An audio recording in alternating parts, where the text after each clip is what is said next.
another episode of Oops, All Dragons. I can't hold all of these dragons. Oh god, this episode is probably the most appropriate for our title. Absolutely. We're talking about Fizban's Treasury of Dragons, the new source book by Wizards of the Coast for the game that you have mixed feelings about, Dungeons and Dragons 5th edition. If you can't tell, it's a later recording than it normally is, and I think Lisa's I don't know. Listen, I woke up very early today to slave away in a kitchen, and I still ended up being late.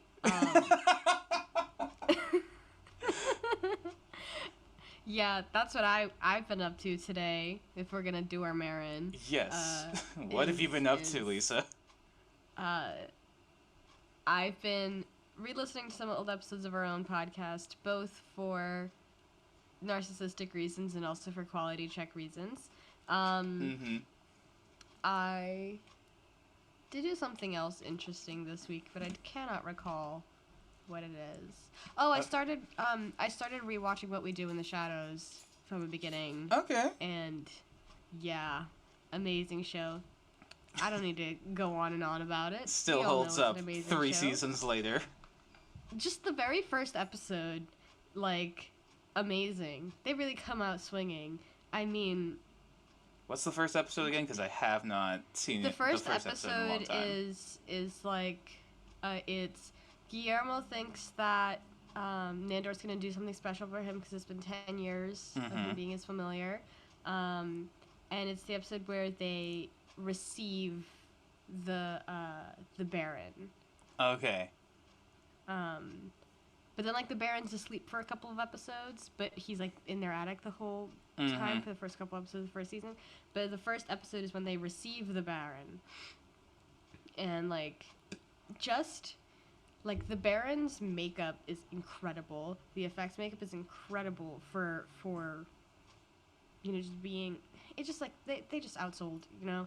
And I think this is just... There's just something just in my brain that, like, the minute I saw the hands, I knew it was Doug Jones, and it just made me so happy. Yeah, he's got those ape sapien hands. Oh, yeah. Just, like, his physicality, even though, you know, he's... an incredible creature actor, and like he does do different stuff for every creature, but like there's a certain way that he moves that's very like if you know, you know, like if you see it, if you see like, Saru in you know, Star Trek Discovery, you're like, yes. Oh, those are Doug Jones' yeah, that's Doug hands. Jones. Those are Doug Jones' hands. Like this is, like it's the ghosts from Crimson Peak. It's Abe Sapien. It's the amphibian man from Shape of Water. It's the creature in Pan's Labyrinth. Several of the creatures in Pan's Labyrinth. And, like, it's just love it. And, like just from there, I remember when the first time I watched the show, like that's what sold me. Because I was not sold on a What We Do in the Shadows TV show because I thought the movie was so great. I was like, oh, here goes Hollywood ruining another perfectly good IP by trying to turn it into a TV show. And it's like, no, wait, the TV show, like... is as good or better. Is as good, if not better, than the movie, yeah. Yeah. I think that's just because they don't cheap out on it, and they don't hold back with, like... They don't rest on their laurels. They don't coast on the popularity of the movie. Yeah. They make it something different. They take the concept and they turn it into their own thing. And then they have the characters from the movie show up once in a while to, you know, just remind hang you out. that it's the same universe. Yeah, it's great. Just hang for a minute. Yeah. And, like, the cameos are amazing and just, like, I don't know. I love that Wesley Snipes is actually a half vampire in real life in this universe. The Wesley Snipes Zoom call is I think probably one of the most iconic moments of television of our decade. Like, it's something that we're gonna be like in our nursing homes, like, talking about is Wesley Snipes Zoom vampire. All right. But other than that, I've been cooking. last weekend I cooked for a Friendsgiving. This weekend I cooked for a D&D themed Friendsgiving. I cooked 2 recipes out of the Heroes Feast cookbook. Mm-hmm. D&D cookbook. I made some gerdots, which are basically just stuffed mushrooms, and then some like little, I forget what the name of it was, but it's basically like veggie hand pies. Okay. The recipes work in real life. They're good. Cool. And that was for our friend of the pod Austin's game that I'm in, and that's been going well. We're clipping through Minds of Phandelver. I think today I did make a realization of like why Minds of Phandelver has never like worked for me. What's that? I think because it was like the first campaign.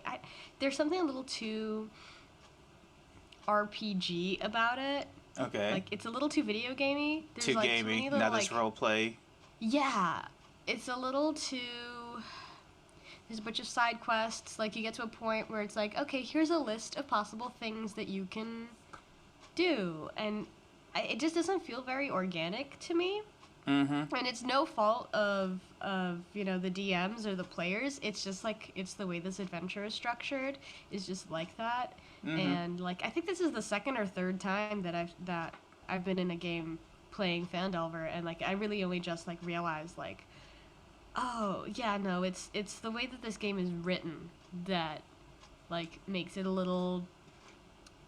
Yes, it's a good tutorial, but it's kind of I think for someone like me who's used to the kind of games that I'm used to, mm-hmm. it's a little basic. I don't know. Yeah, I think for any sort of seasoned player, going back to Phandelver after a while is going to seem kind of basic. Yeah, like there are a lot of moving parts. I think that it can be played interestingly. It just, I think it takes, I don't know what it would take to make Minds of Phandelver, but also doing a very good job. He is asking for feedback. He's taking our notes. Awesome. If you don't know what we're talking about, revisit our episode where we talked to our friend Austin Huemstra after he ran his very first game of Dungeons and Dragons. Where we usually talk to people who are seasoned, I think he's really getting his legs, and he's starting to play with it a little bit more, mm-hmm. and he's like putting stuff in, moving stuff around, and I think he's doing a great job. Okay. What about you? What are you up to? Couple things. So I literally, right before recording, finished watching Ghostbusters Afterlife with my sister and my cousin. So that was fun. It's definitely a solid B movie. It's the original Ghostbusters is just a straight up comedy, but it's like very dry comedy. Whereas the one with all the ladies was like a comedy, but it's like a 2000s comedy. A lot of slapstick stuff. This one was like not really a comedy. There were definitely funny moments, but it took the text, I guess, a lot more seriously than I think any of these other Ghostbusters movie has. I think it's fine. I forgot the little actress's name who plays the main girl. She's literally like 12 or something. She's very good. She plays a very very nerdy kind of kid, and you see her make her first friend. All of that's great and heartwarming. And then her moments are the best, because one of her things of like trying to make friends and be sociable is telling jokes, but they're terrible jokes. It's like I think one was one of my favorites. What do you call a fish with no eyes? Blind. No, a fish. Oh boy, a classic. Or Or what do you call a dead polar bear? Oh boy. What? You can call him anything. He's dead. Terrible. Oh boy. They really went dadjokes.com. But her delivery of just like deadpan, just like absolutely selling it, I loved all of that. I will say, those types of jokes delivered by children for some reason makes them actually funny. Yeah, because they're the target audience. But yes, so movie pretty good. Paul Rudd is in it. I don't know why. I don't think he does anything in the entire movie. He's just there to be Paul Rudd. Adult supervision. Not even that. No, like he's literally like he does some stuff with the kids for like 5 minutes and then he's pretty much gone for the rest of the movie. What is it? Finn Wolfhard, he's fine. But yeah, it really focuses on the girl. She's kind of like the main character. And yeah, it's fine. They basically try to redo the first Ghostbusters, but with kids, and it's fine. It's not gonna light your world on fire, yeah, but it's like, that was a good 2 hours. All right. Did that, and then of course, both you and I have been up to getting back to our regular campaign. Oh yeah. Yesterday was our first session in like a year. Ooh. Oh boy, and to be fair, everyone just fell right back into it like riding a bicycle. Oh yeah. Just right back into the groove. Riding a bicycle while driving a car through downtown. Yep. That was an interesting one. Yeah, because you were getting ingredients for your Friendsgiving, so you were playing D&D in the car in the grocery store. Yeah. I I think at one point you were asking Melissa, who plays Kahalia, how she was going to get the creature's attention, to get the attention away from me, and I jokingly was like, oh, she goes, pss, pss, pss, pss. And like I was fully walking past somebody in like the grocery store, and this girl looked at me like I was crazy, and I'm like, oh boy. It would take longer to explain than to just walk away. Yeah, just like, it's fine. Just think I'm crazy. It's fine. But yeah, so that's been really fun. Hopefully we can get one more session in before the end of the year. Just kind of keep the train, or start the train chugging. Like, we got one in, let's try to get to it. And that's pretty much it. Oh, and then video game wise, I started Super Robot Wars 30, but pausing on that one for a minute, just because I want all the DLC to come out for that one. So I'm going back and playing some of the older games and finishing those first. So yeah, that's pretty much what I've been up to.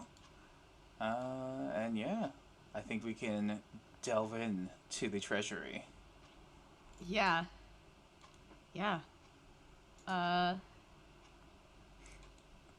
So, Lisa.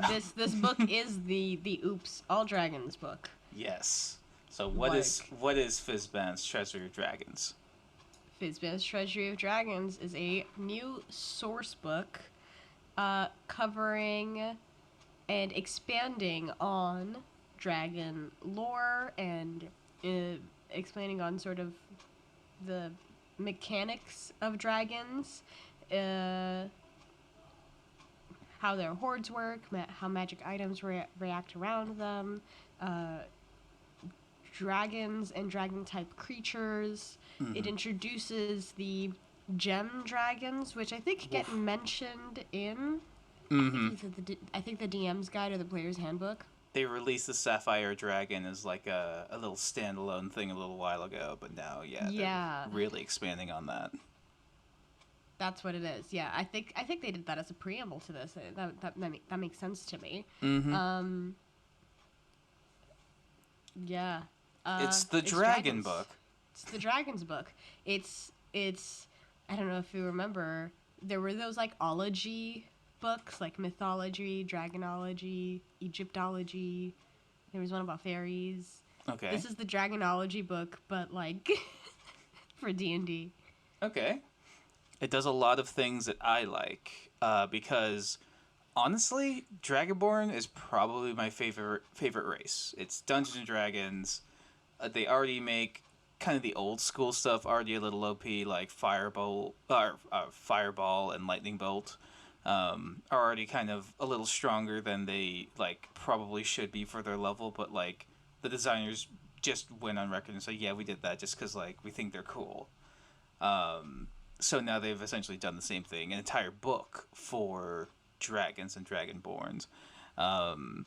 So, yeah, I'm just gonna say up top, I love the book because it does to the dragonborn race what I wish was there from like the beginning.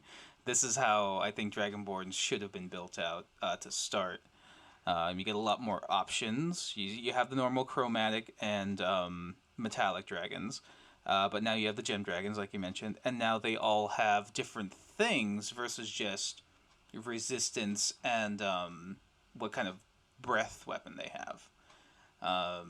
They've got the chromatic dragons have chromatic warding, which gives straight up just damage immunity for 1 minute. So if a chromatic dragon of the right type is fighting a dragon of the same type, it can be hurt by its breath or any of its like elemental attacks.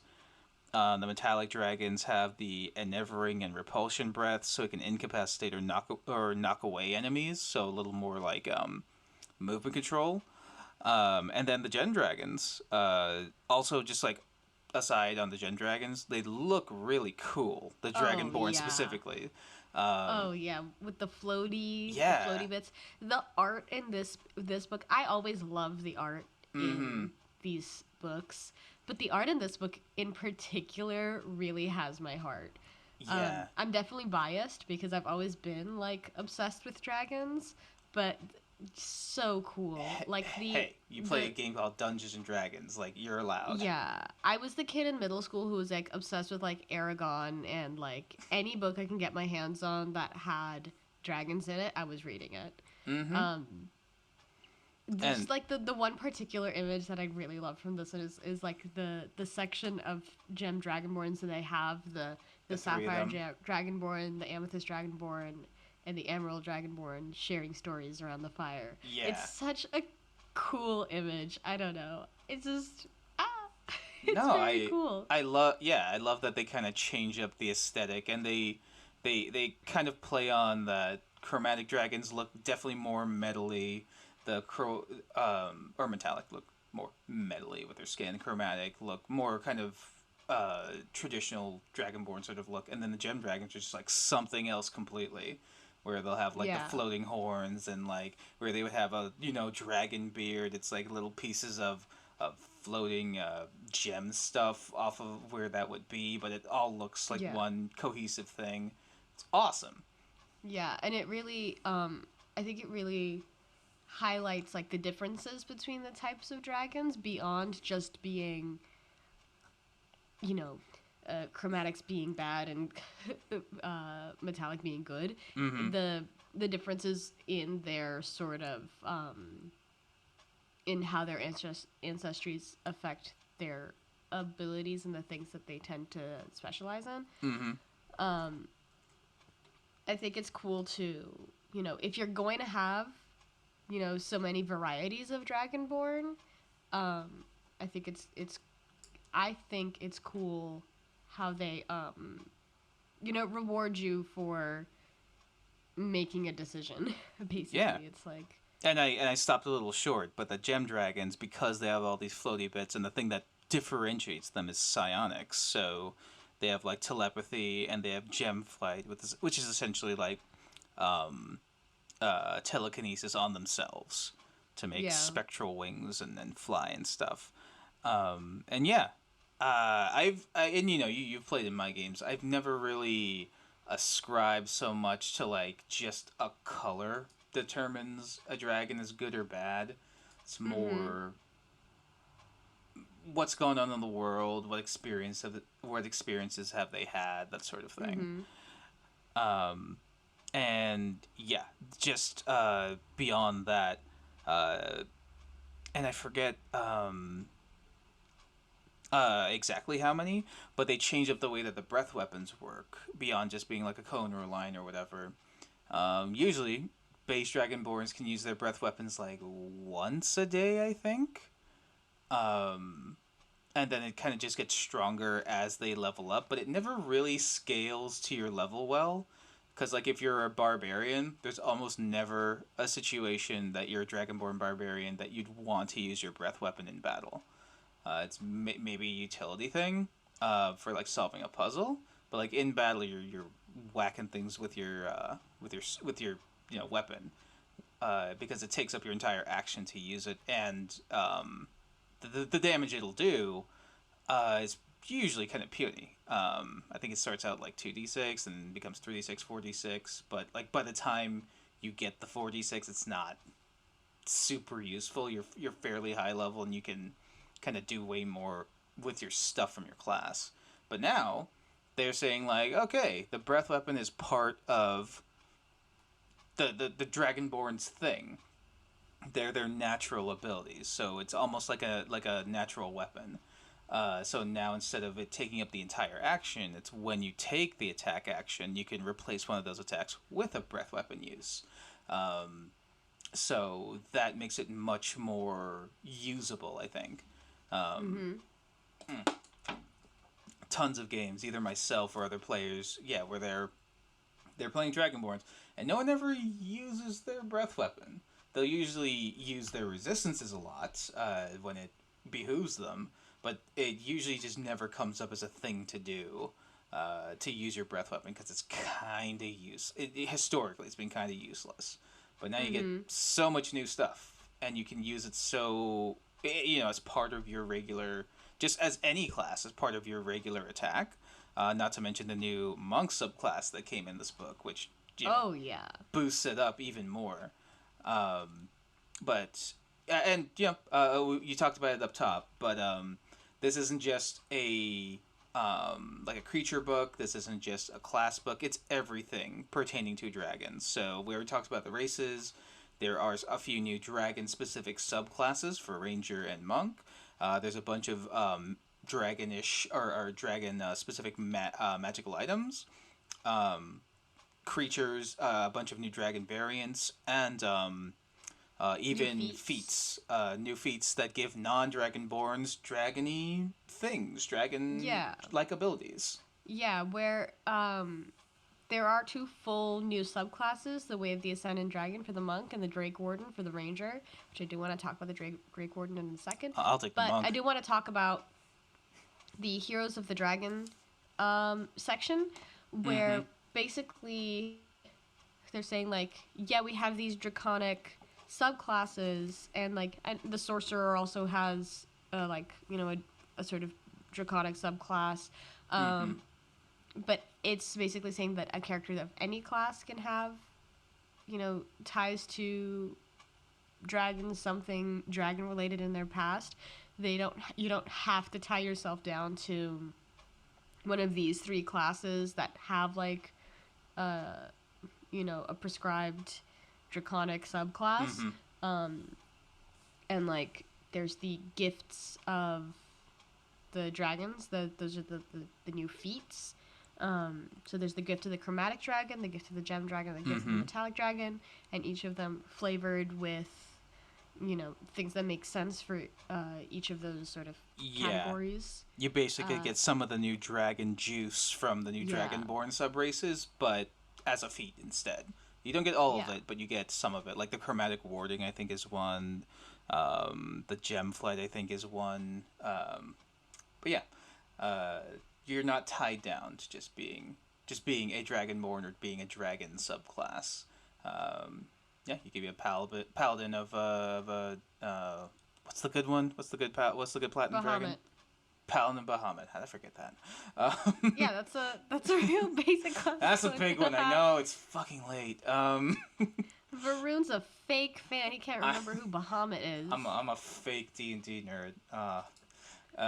These fake nerds. With my fake campaigns and fake D&D podcast. Uh,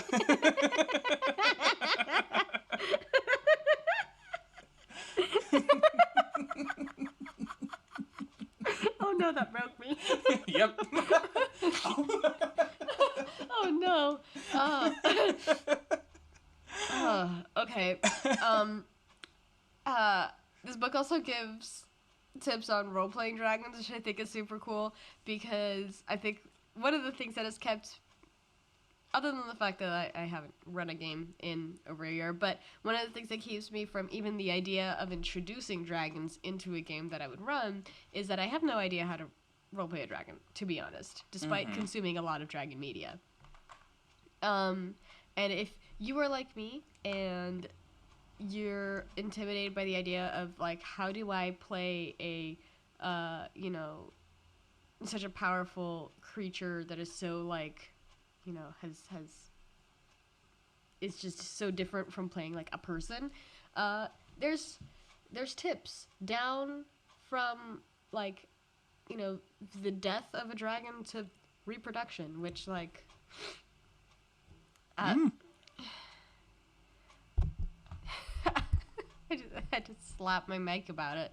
Are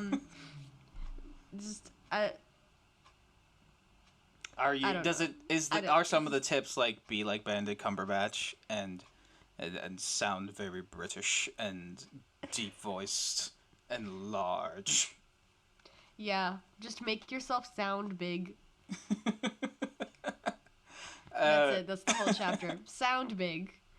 No, that's interesting. I haven't read into that bit so much. Have not had the time to get to that section. I was really focused on the feats and the class stuff.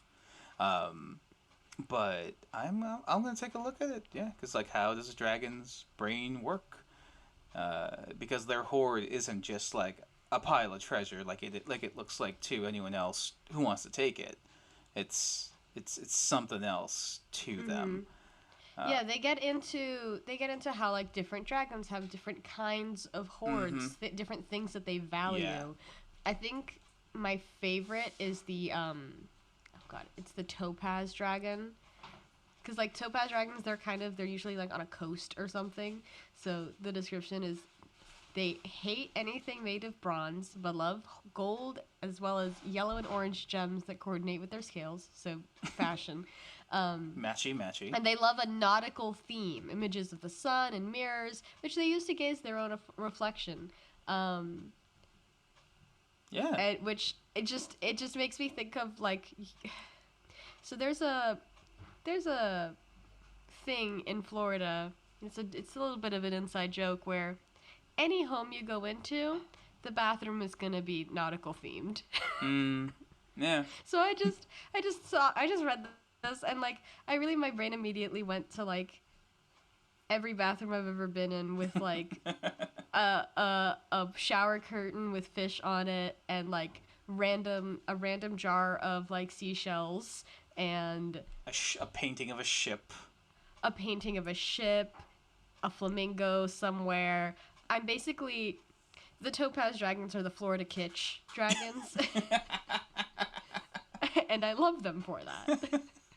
I'm gonna read through that next time I do, like, a dragon, lair situation. I'm gonna make it really really specific. Yeah. And the Moonstone Dragons are another interesting one that they introduce here. They're the Feywild Dragons, basically, and they are very, of the Fey. They're very, like, tricksy and fun, and they're I don't know. They're colorful. They're fun. Okay, I don't know what else to say about it. Like, I don't have to have a deep reason. Okay, if you become a Drake Warden, that's gonna be your companion, Moonstone Dragon. 100%. No, absolutely. And then they're like silver with, like, green fur. Like, green tufts of fur on their, like, chest and along their back ridge. Okay. And they're different direction. Yeah, they are playful and impetuous forces of mischief. Yeah, that seems right for you. So before we get into the subclasses, which I think they are the two major things that we want to like delve into and kind of gush about. Yeah. What was? I know there was at least one thing that you hated from this book. Oh God. Okay. So in the bestiary, we've got all of the dragons, all of the All the variants. whatchamacallums. Oh my God, what's it called? The Va- stat blocks. The stat Okay. blocks for all of these kinds of new and old draconic, dragons and dragon type creatures. So like dragon turtles and stuff like that. My favorite one. I'm gonna start with the good and then I'm gonna go to the bad. Okay. Mm-hmm. My favorite one is the Draconic Shard, which is basically like, I think this would make for a fun hexblade. It's basically like a gem dragon. When a gem dragon dies, but they're too like powerful, their mind refuses to pass on, and they sort of linger in the form of a sword, basically. Mm-hmm. So instead of like, our usual haunted swords, that's just like some evil demon or something. Usually you can demon. have a haunted dragon sword. And I think that's fun. I think they're great. The one that I hate, the thing that I don't... The thing that you texted me out of the blue, just like, I hate this. I hate this. I hate this. I hate it. The eye drake. The Beholder Dragon. It's like, let's take the two worst things. Let's take the two things that whenever any party encounters or even hears it spoken about one of these two things, they shit their pants. Let's make a combination of the two. That'll be fun. Yeah, it's I think it's cool because it's a Beholder Dragon, but I know from your reaction, just of like seeing the art of it, it does look disgusting. Yeah. Okay. The thing is I'm saying I hate it. I hate it as a player. As a DM, I would have so much fun throwing this at a group of idiots. It's so freaky. It's the fact it can't close its mouth because there's an eyeball in it. There's an eyeball there. It's fleshy and weird. It's so gross to look at. Yeah. I love it. I love it. But you also hate it. It's basically, for anyone who watches My Hero Academia, it's the kid who could shapeshift.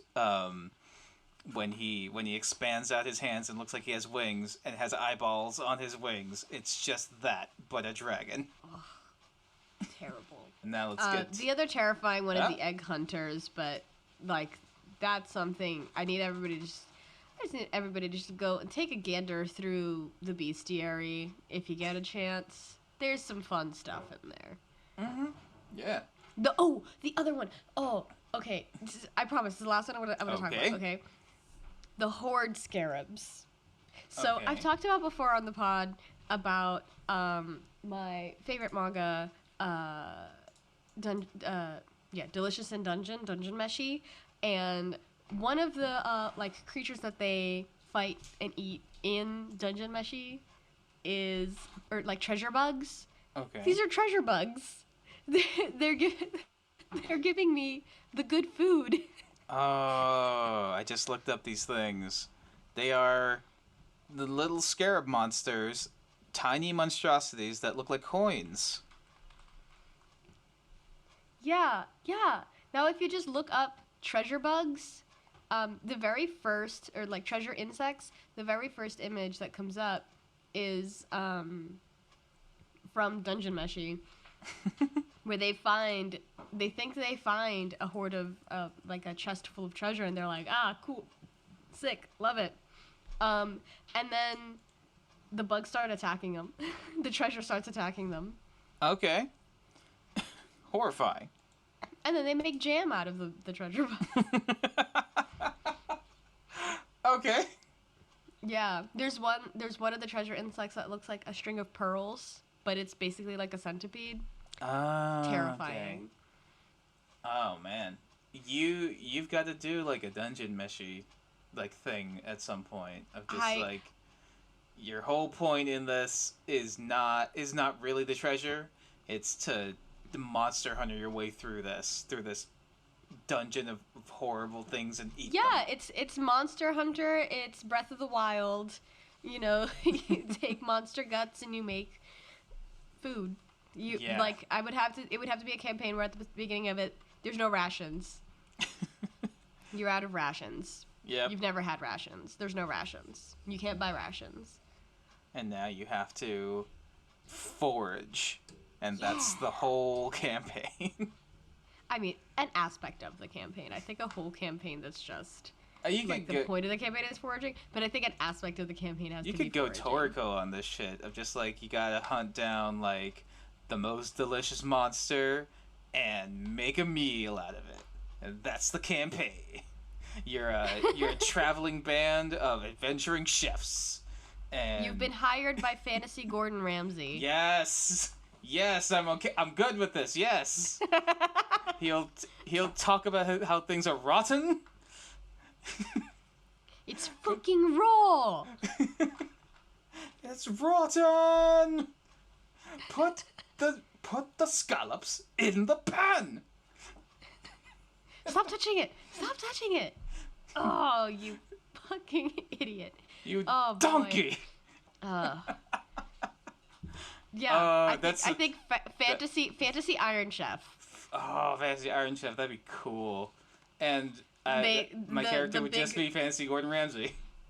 And then it's Fantasy Iron Chef, and like you know how they have the thing where they reveal what the ingredient of the day is. Yeah, you have to kill the ingredient. It just lifts up, and there's just a full dragon, and then your party is hired by the production company to kill creatures to bring for them to be able to put on the show. I like that. I like this idea. We're gonna do something with this. We're gonna come up with this, something from this hodgepodge of nonsense. Yeah, we'll have this podcast as like a proof of concept, so that if we see anybody else do this, we could be like, we thought of it first. Copyright. TM. TM. Patent pending. Oh my god. But yes, I think that's gonna be a thing. Just for at least for one of my characters, or maybe an NPC. Just Fantasy Gordon Ramsay. That's it. Beginning and end of joke. Is he a barbarian? He's a barbarian, isn't he? I don't know. I don't know what barbarian. Yeah, I guess. Yeah.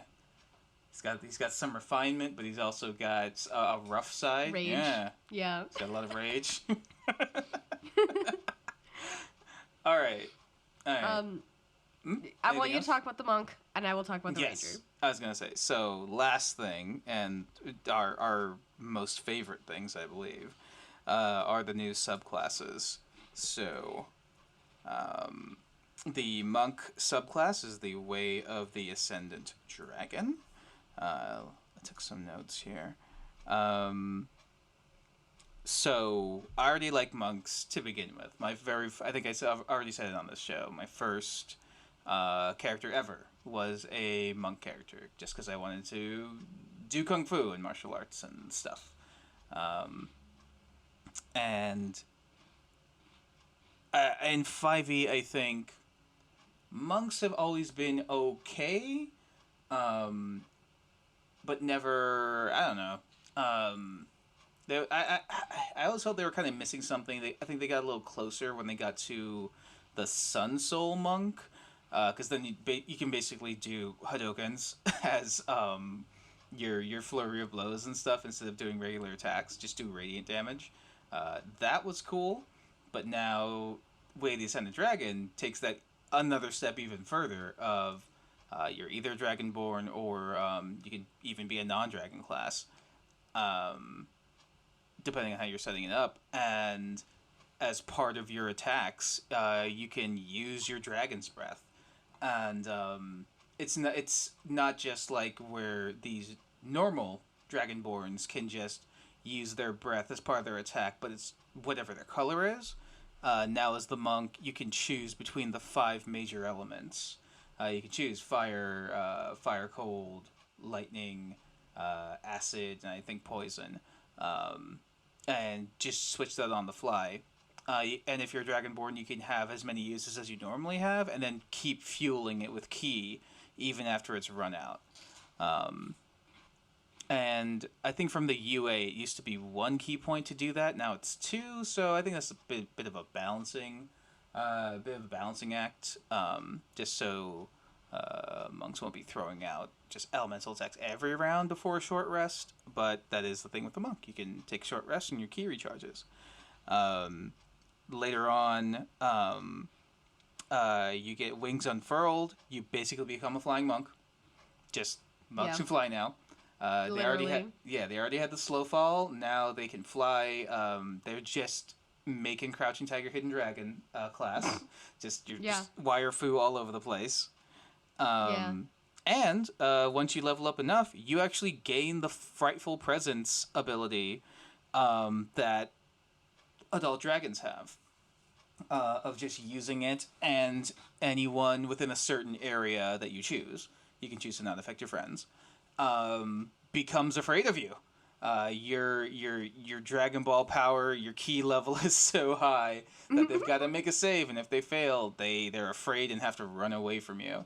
And you and I both know how devastating that can be against, like low wisdom opponents.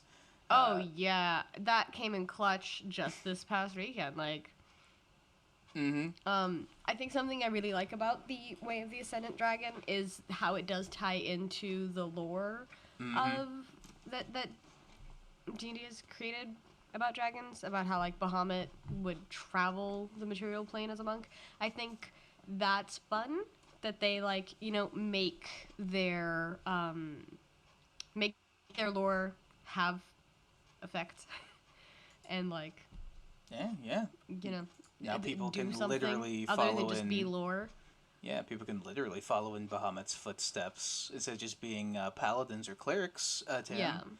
Be a monk of Bahamut and learn the ways of fire bending and air bending and all the things. Basically, you kind of become the avatar. They already had a bit of an elemental class before, but now I think it's a little better, because with that class you have to kind of choose what abilities you get. This one, as you level up, you basically get all of them. I think it gives them a lot of versatility, especially against higher level opponents with vulnerabilities and resistances and stuff. And just plays into just the kind of Eastern more flair that monks are supposed to have anyway. Now you can literally be a dragon monk, and it's awesome.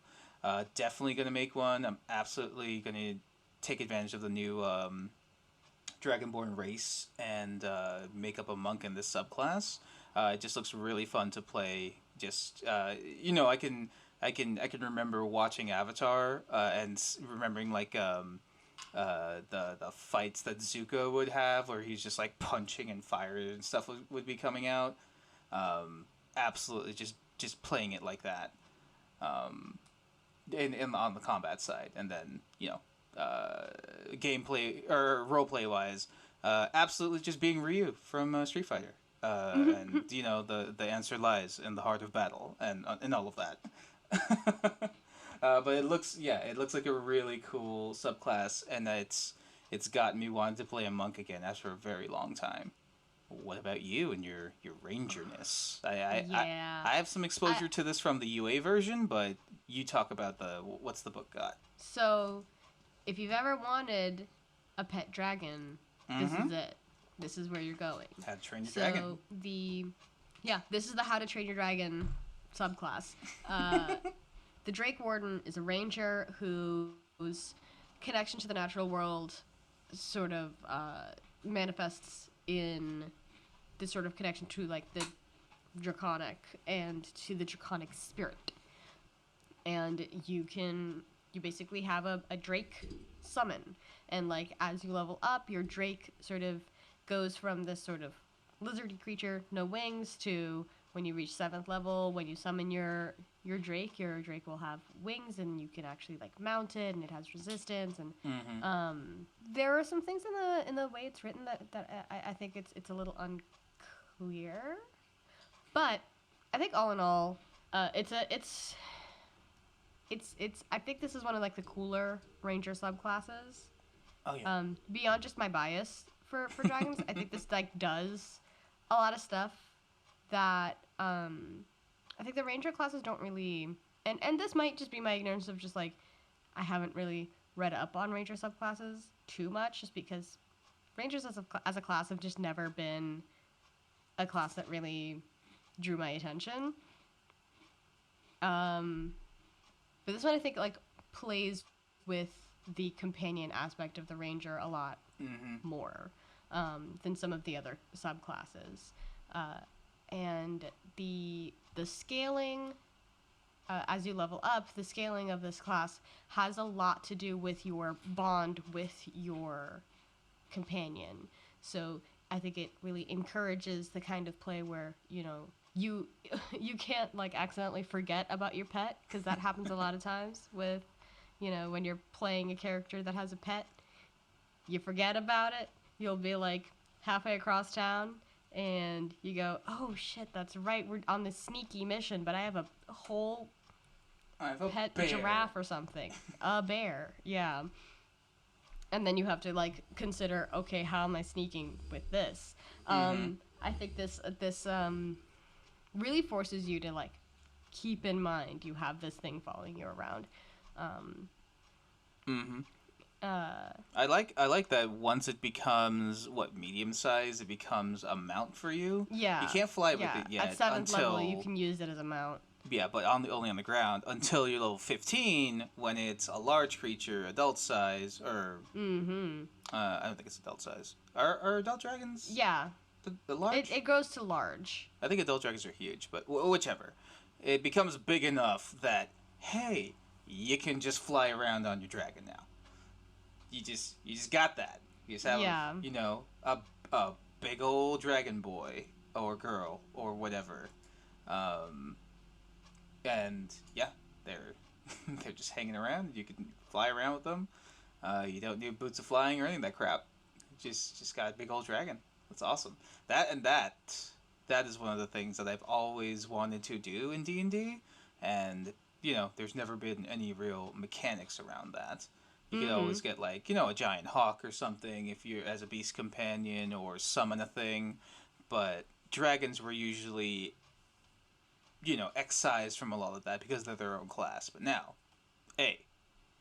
flying dragon mount. Yeah. Awesome.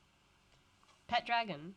I think that leaves a lot of room for good roleplay stuff. I think these are both classes that are very would be very cool to play in a campaign that is heavier on the dragon side of the Dungeons and Dragons. Because I feel like people shy away from. Yeah, I think. Yeah, from dragons in general. Because they can be so dangerous, and if you're gonna build one out, you have to kind of build a reason why are they going into its lair. Yeah. It can be fairly deadly if you're fighting a dragon in its lair. Yeah. I think including a dragon in your campaign can be kind of an intimidating feat, like an intimidating task. But like sometimes it just feels like, well, I have to.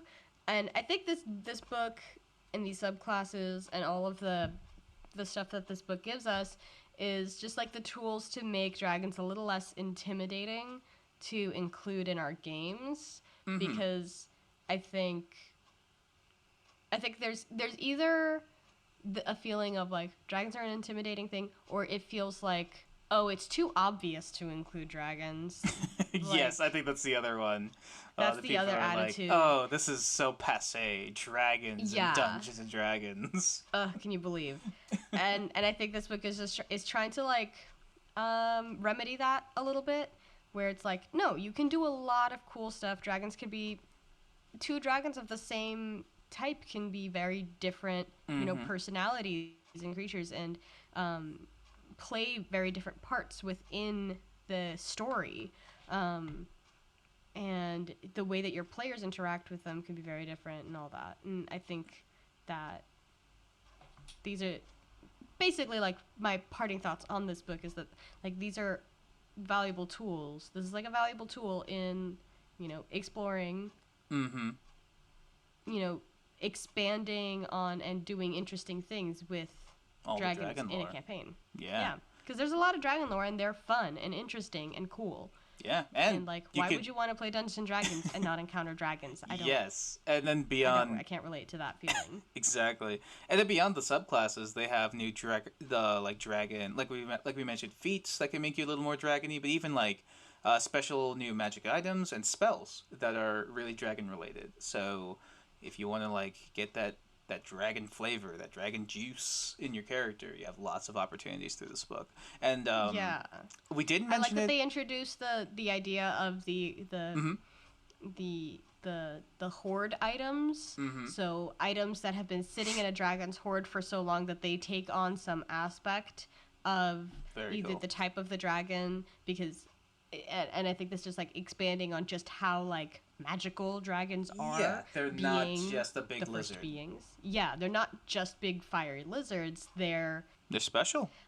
Yeah, I think I'm gonna vaguely quote. I'm gonna incorrectly quote one of the Earthsea books, the Ursula K. Le Guin Earthsea books. In talking about, because there's dragons in those books, and there's a section where they're talking about magic, because the main character is a wizard and whatever, and he's like, well, there's some people who can do magic, but dragons are magic. They don't need to do it. They are it. No, that's cool. So they interact differently with the world, and the world interacts differently with them. They see the world differently. And I think this book definitely, a portion of the team that worked on this definitely read some Earthsea books, because I see that influence in there too. No, yeah, I think that totally rolls into the idea of like, their lair takes on aspects of them. Just the area around their lair starts to become more of their element, that sort of thing. Even the description of how they age. Yeah. I think like we've in previous books in monster manuals and dungeon and DM's guides and stuff, we have descriptions of how, like, here are dragons at different stages of life, and here's more or less how they differ, how they behave at these stages of life. I think this goes into a lot in depth a little bit more about that. It's cool. Okay, dragons are cool. It's neat. I just think they're neat. So we didn't do this for the last one for the Witchlight Carnival. Say if it's a buy or a pass, but given our tone, y'all could tell it's like, get the Witchlight Carnival. It's a Why Beyond the Witchlights. It's a very good adventure. So what would you say for this one? This one, I would say, if you are interested in expanding dragon lore within your own game, this is absolutely something that's valuable. If you are playing a Dragonborn, at the bare minimum, I would suggest, going in and into D&D Beyond and doing the individual purchase for the new stuff that comes with this book, because it's good. It's good. Yeah.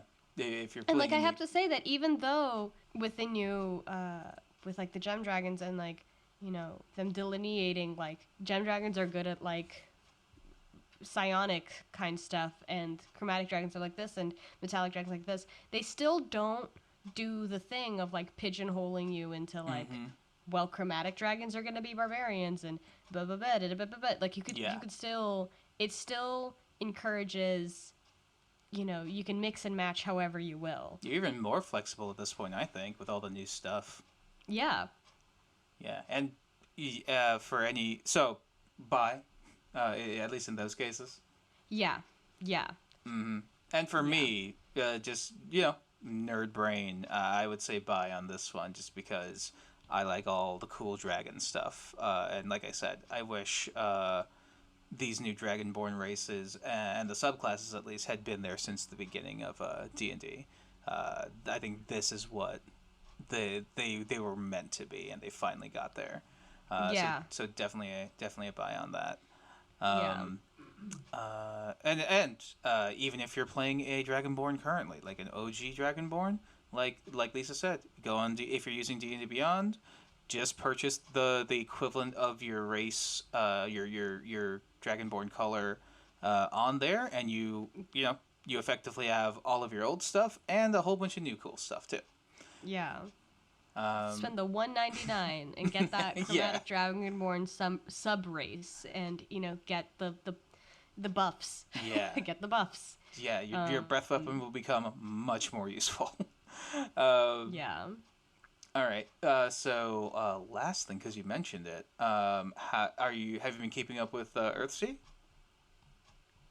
Oh boy, I fell behind. All right. I fell behind on reading that because I started. Basically, I took a break from listening through those books to catch up on Critical Role in time for the new season. Okay. And I've just kind of, I've done the thing where you're really into a book, but if you put it down for one day, and then you just never come back to it. But I will get back to it, and I will keep doing my book reports. Okay. And the side note, there's also the Earthsea anime that was done by Ghibli as well. So that's right. Yeah. I mentioned the TV show or whatever with Dominic Monaghan, and it wasn't very good. I kind of want you to watch them just after you've read the books. You should be like, how badly did they fuck my boy up? Oh boy, that would have to be just a whole episode. Special episode. It's a 30-minute episode where it's just Lisa's Earthsea rant. That's it. Yeah, exclusive. If we ever get a Patreon, there we go. Our first funding goal, our first subscription. You know what? This is our first subscription goal right here. We get to 100 subscribers. Lisa will go on an Earthsea rant for 30 minutes. And my Earthsea book report. Yeah, Earthsea book /movie/anime report. Oh boy, you're giving me homework to do. I think. Oh, damn. I think that is a good thing. If we've gotten 100 subscribers, let's pay it off. Let's give the fans something to work toward. We're a quarter of the way there right now. But yeah, I think we'll call that an episode. So we'll see you all in the next one. I believe we have another interview lined up. Oh yeah. Yeah, this one's gonna be interesting. I don't want to say anything right now in case this falls through, but yes, we will be back and we will have more interviews. But yes, if you like this show, go ahead, comment, subscribe. It helps us immensely with the algorithm. Tell your friends. Tell your friends. We've actually had that happen. And yeah, and actually for you, Lisa, telling you, scoops on live on the pod. I have some folks locally who who also want to be on the show. Ooh. Yeah. Nikki just finished her big campaign. Oh yeah, I definitely want to hear about it. And if the only way I get to talk to my friends is through interviewing them on my podcast, so be it. But yeah, we've mentioned Nikki a bunch of times, and now she started with Lisa way back when, and through shenanigans and scheduling conflicts, their characters got separated in world, and Nikki's character was on a quest to get revenge on her evil sister, and it finally ended, and we'll have her on to kind of talk through that. Yeah, we'll have to discuss how the campaigns that were supposed to be running concurrently, hers already ended, and we're still you just now started back up. Hey, it's what happens, okay? I'm a busy adult. I got a podcast. Everyone's a busy adult now. Don't remind me. All right. Actual ending. Actual Like, comments. goodbye. We're gonna stop being those uncles at the family gathering who take an hour to say goodbye. All right, goodbye. Like, comment, subscribe. Like, comment, subscribe. Bye.